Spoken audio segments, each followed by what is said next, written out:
It's episode 4 of OmathaCraft, and today we're going to be building a shop. Capitalism! Yay!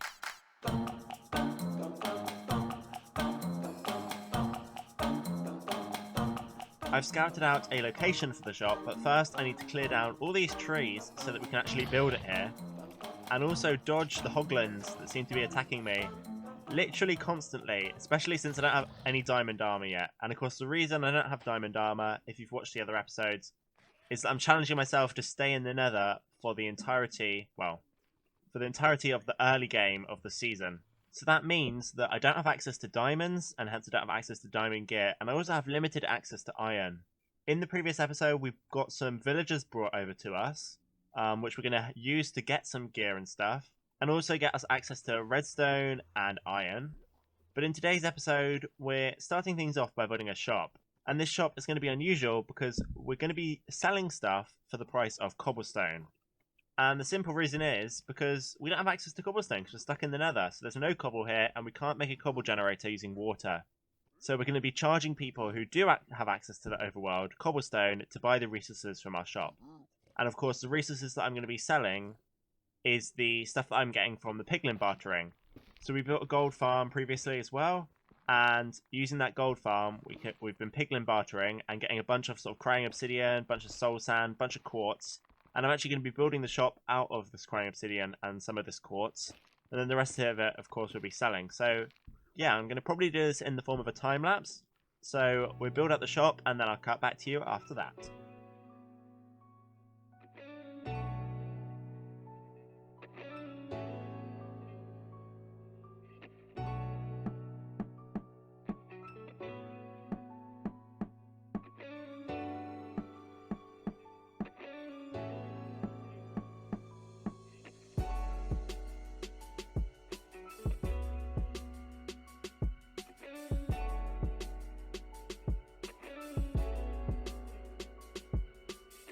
And the shop is now complete. So as you can see, I've gone for a crying obsidian and a quartz seam. And the reason mainly for this is, aside from the fact that they look really cool and sort of contrast together, I literally love the crying obsidian block. I have plenty of them, because you get both of these blocks from the piglin bartering. So as you can see, I've gone with this sort of checkerboard design. I've got a nice little roof above the top. I've got some stairs going up. And I've actually come over now with the stock to stock this thing. So one of the items we'll be selling is crying obsidian and obsidian. I think this will be quite a rare block to sell, so I think it's definitely worth selling. I think Pyro might also be selling obsidian, and I know that Rover's selling respawn anchors over there. At least I assume it's Rover, since I know he was planning on selling them. But I'm still going to sell these blocks, because I have plenty of them, and I think it's a service to the community. I might take out obsidian, since Pyro is going to be selling that. But I'm definitely going to be selling crying obsidian because it's a really cool block, and I think everyone should have good access to it. The other block that I might sell is quartz, especially since the shop is quite quartz heavy. But there are plenty of blocks I'm considering that I get, soul sand being one, gravel being another. But of course I don't want to set all my blocks up in one shop. I'm thinking of building several shops throughout the little district here in order to sell all the different items. So to be honest with you, this will be a start. It will allow us to get a little bit of cobble. And speaking of cobble, there's actually some stone up there, which cheekily I think I'm going to go and pinch. It doesn't look like it's been used for anything apart from scaffolding, so I might head up there, probably using some ender pearls, and mine my way down and collect that stone. And that should actually allow me to get started with the next part of today's episode, which is going to be villagers. But of course, how can I forget to set the prices? A very important thing. So I've added in the crying obsidian here. I think I'm going to sell 16 for a stack of cobble. So I'm going to say 16 crying obsidian. So 16 crying obsidian for 64 cobblestone. I think that's a fair price. Plenty of people have an abundance of cobblestone, so I think they'll be very happy paying this price. And of course we're going to go the same price for the regular obsidian. So it's actually harder for me to get the obsidian. The crying obsidian actually drops more frequently, as you can see by the excess of it that I have in my inventory here. But for regular players, I think that actual regular obsidian is easier to come by, hence why I'm paying them at the same price. It sort of balances out of the amount of obsidian that I have versus the price that people will be willing to pay. And to be honest, I think most people will be happy just paying cobblestone. Now on the topic of quartz, we don't actually have much left because we used a large portion of it for the shop. I'm tempted to go the same price actually, 16 quartz for 64 cobble, and I think that's a very fair price, especially since cobble is fairly common in the overworld. But I'll change this price probably as I get more and more quartz. Since I've used it all up in the shop, I only have a very small amount. Well, actually, I don't think I have brought any. So yeah, 16 for each item. I think that's a very fair price. So now we're going to head back to the base and get on with villagers. And get on with the villagers we shall. Oh my gosh, there's a gust. Run. Oh, that's a bit of a nightmare. I did not see him coming. I was about to say that well, I should probably take on this gas first, but I was about to say that I've got all the workstations crafted up that I can possibly craft up, apart from the brewing stand, because I don't have a blaze rod. And I think there's one other workstation that we're unable to craft, and that's because we don't have access to the materials that we need, since we need to get them from the overworld. But I think it was like the cartography table or something, which isn't super important. So to be honest, I'm not that bothered.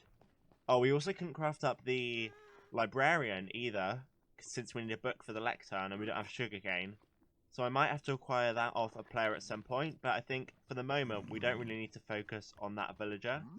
Oh look, and our first blue fire. Wow, it looks a bit of a nightmare over there. These guys keep attacking me. So yeah, we need to head to a Nether Fortress now to get a blaze rod so we can get the brewing stand, since the villager which sells us redstone and also trades rotten flesh and gold, two materials which we have plenty of from our gold farm, requires that workstation. So what I'm going to do now is head over to a Nether Fortress and actually see if we can get a blaze rod. So this is the Nether Fortress which I'm thinking of. It's the closest one that I could find. So I think we've just got to head inside, probably make my way up the inside of this pillar here, and find ourselves a blaze. So we only really need one blaze, but I guess a spawner would be nice. Not only so that we can make a farm in the future, but just so we can get a couple more, and it'll probably be a lot easier to fight off a blaze when they're in that little confined area. And in fact, we're up sort of on here now, so let's see. Can we ender pearl up here? We can. Okay, and it looks like someone's already been here. We might as well grab some more cobblestone whilst we're able to. Bit cheeky really, and make my way into the fortress. And I can hear a blaze already actually, so this should not be too hard. And there's one down there, so let's ender pearl down, start taking him on, and hopefully he drops a rod, and bam, the advancement into fire. And let's grab some more cobble whilst we're at it. Why not? Replace it with netherrack like this. And to be honest, I don't think we're short on cobble anymore. We've got a fair amount back at base. And let's see, we should probably grab a couple more brewing stands if possible. Oh, skeleton. Is that what I think it is? I think that might be a blaze spawner. That's really good news. And this is actually a really weird Nether Fortress. It's like spawned in a crimson forest, so there's like trees inside the passageways of the fortress, which is really weird. Never seen anything quite like it before. Oh, when I hit a pigman, I hit a pigman. Mistake. That was a mistake. Okay. We've got to run out of here. We've got 3 blaze rods.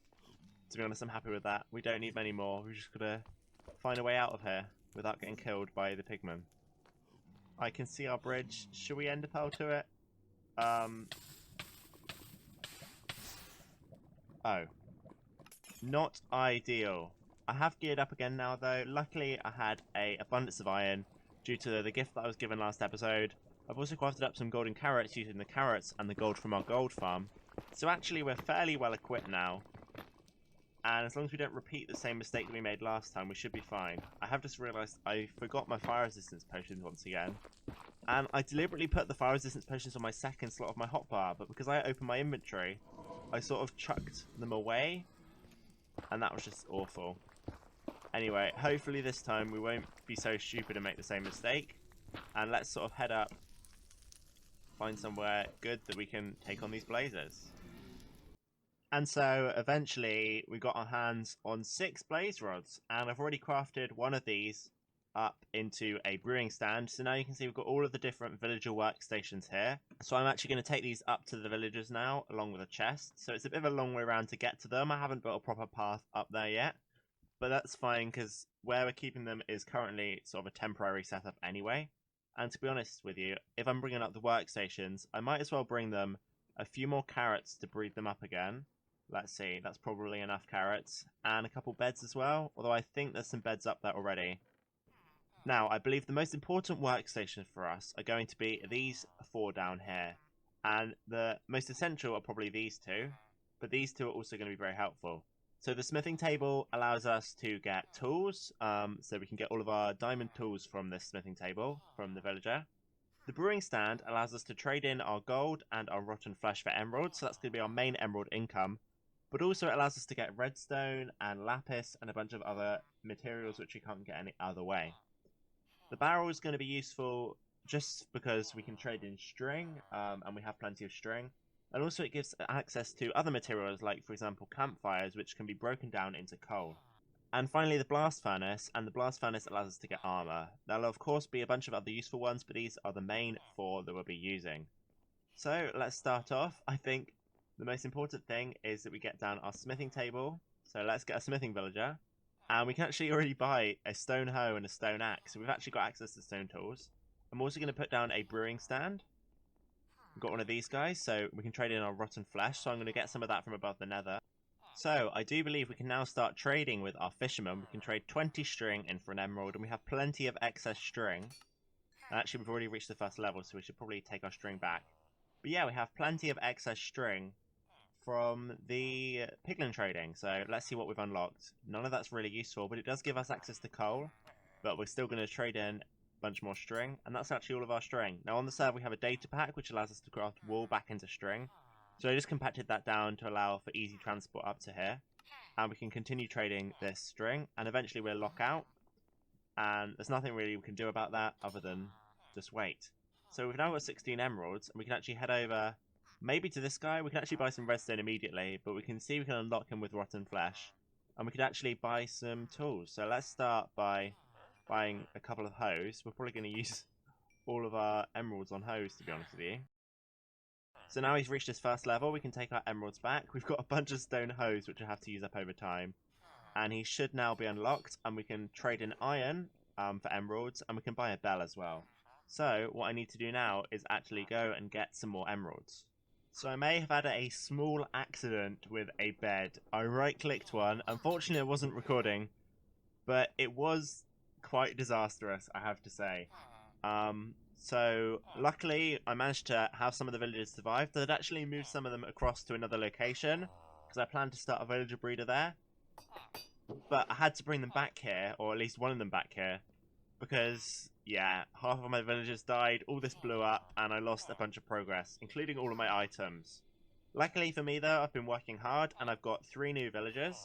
This one is our fisherman, and we've been trading in string for him in order to get lots and lots of emeralds, and it's working great. And as you can see from my inventory, we've actually got 34 emeralds.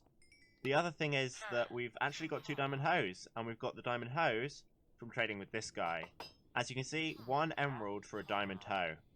So I traded that to unlock him, and now we've got the diamond shovel trade, so we can actually buy ourselves a diamond shovel and get loads of gear. The diamond hoes are especially useful because it allows us to effectively mine away the tree branches faster, so I'm really happy about that.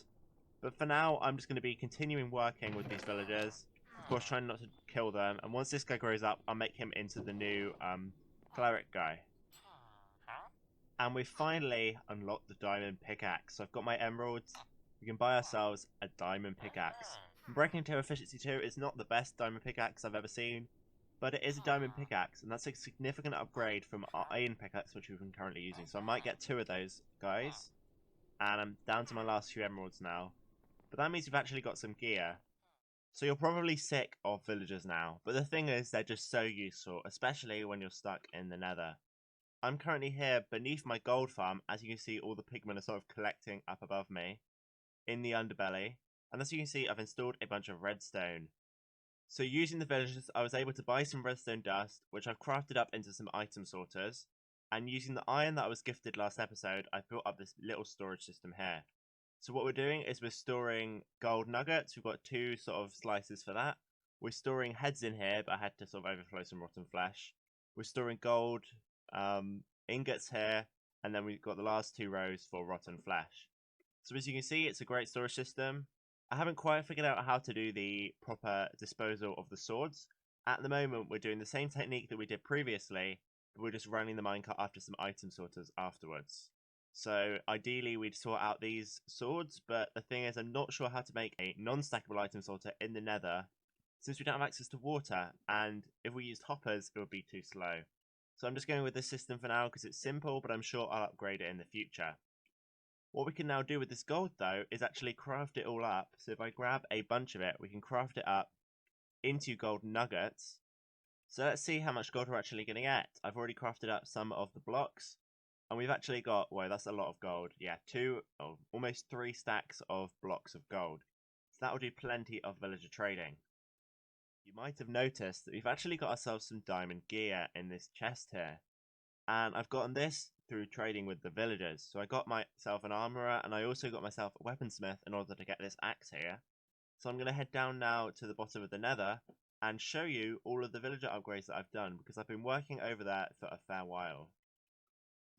Just for those of you who are interested, this is the method I've been using to get all of the rotten flesh below the nether. So I throw it onto there, and then what I do is I actually kill myself. I've set my spawn just below the bedrock. So unfortunately, I still have to kill myself. I haven't come up with a good way to get below the bedrock without killing myself, since I can't break bedrock because I don't have access to TNT. Although I do now have access to redstone, so we'll have to see what I can do. Then what I do is I grab some ender pearls. I only probably need 1 or 2. Then I come up to here, and I right click through here. I come up, I pick up all of the blocks, throw away my ender pearls, and then I just go below the nether. And actually, we're not picking up some of the rotten flesh, so I'll just do that. Then we come over here, go back under, and we actually glitch back through the bedrock with all of our items. So that works great, and then we can head down to our villagers and trade away with them. So as you can see, we've now got 5 villagers in here, and we also have a bunch, well, 2 more out here, as well as an iron golem, which is actually spawned. Which is quite funny. This guy spawned, he was fighting off all of the piglins for me, and that's promising because it means that we're going to be able to make an iron farm in the future. So I've also got this weaponsmith over here, which allows me to get my diamond axe, and I'm currently trying to upgrade him so that I can get a sword. And this guy is the Leatherworker. Since I had a bunch of leather from the piglin trading, I've also been trading that with him, and actually I might do some of that now. Let's grab some leather out of this chest and just trade it away. 6 leather for an emerald is a fairly good deal, and you just have to come here every now and then and make sure to trade with them. But the main guys that I'm trading with are still these clerics. So I've actually got 2 of these guys because they're so in demand. We can trade in our emeralds for rotten flesh. We can also trade in our gold for emeralds. And we can trade in netherwort blocks for emeralds. And we get these netherworts from the netherwort blocks from the leaves of the trees. So it's a great villager really for trading in emeralds and getting plenty of them. And speaking of trading, I've made my way back to the shop over here to see if we've made any sales. And I know for a fact that we have actually made some sales. Crafty messaged me, and since he's digging out a big hole, he has an excess of cobblestone, so he's very happy to buy the crying obsidian and the cobblestone. The crying obsidian and the obsidian even, for cobble. So we've now got 1, 2 barrels worth of cobblestone. So that's going to be great for continuing to build a bunch of stuff. Obviously without the cobblestone, I couldn't have built the brewing stand and got all the villagers and stuff. So that was really useful. We also sold a bit of quartz, but I restocked that and no one's bought it since. So yeah, we've got now a double chest worth of cobblestone basically, which is going to be really, really useful for continuing to survive in the nether. And you may notice in my hotbar, yep, I am kitted out with all the diamond tools. Obviously the enchantments aren't great, but I've got diamond armor and diamond tools with the default enchantments that came on the tools from the smiths. And that is a lot better, I have to say. A lot better than the gold and iron tools that I was using before. I feel much stronger than I did previously. And if you're feeling strong, then maybe use that energy to move your finger over to the like button to give it a press. Okay, that segue was pretty bad. Let me know in the comments if you like the weird self-promo transition things or if you'd rather see them gone. I tried it out last episode and I've just done one now. And I find they're a cool way to move from one clip to another whilst also getting a little more viewer interaction. But let me know if they get too annoying. So I've got this issue where I've been AFK at my gold farm, and as you can see from my hotbar, I've got 208 levels of XP, as well as, you know, a bunch of rotten flesh. but I can't actually get the levels below the Nether. And the reason for that is because the only way to get below the Nether currently is to die, because we haven't broken any bedrock. And since we're not going to the overworld, we can't use the portal trick to get below the Nether. This has been a bit of an issue. I've set up a respawn anchor below there, and I've been killing myself over and over to get down under, and sort of glitching any items through the bedrock. But this means that any levels that we get from our gold farm can't be given to us, and also it's quite a pain to transport items below the Nether, especially if we want to sort them, for example, for piglin and hoglin farms. So for that reason, I think I'm going to meet up with another one of the players on the server, and what we're going to do is break some bedrock together. Unfortunately, though, we're actually out of time for this episode, so that'll be something for the next one. So make sure you look forward to that. We'll obviously be doing a bunch of other stuff that time as well. And yeah, I'm really happy with the progress we made today. We got ourselves full diamond gear, diamond tools, diamond armor, and we also built ourselves a shop and acquired a bunch of cobble, as well as getting some blaze rods. So I think it's been fairly productive. Although we haven't actually built much other than the shop in today's episode, which is something I hopefully will change by next one, we have made a bunch of progress in getting the gear and the infrastructure to get more gear in the future by trading with the villagers. So thanks for watching once again. If you've enjoyed, remember to leave a like, comment and subscribe down below. My name's been Vortex Warp, and this video has come to an end. Goodbye, see you in the next one.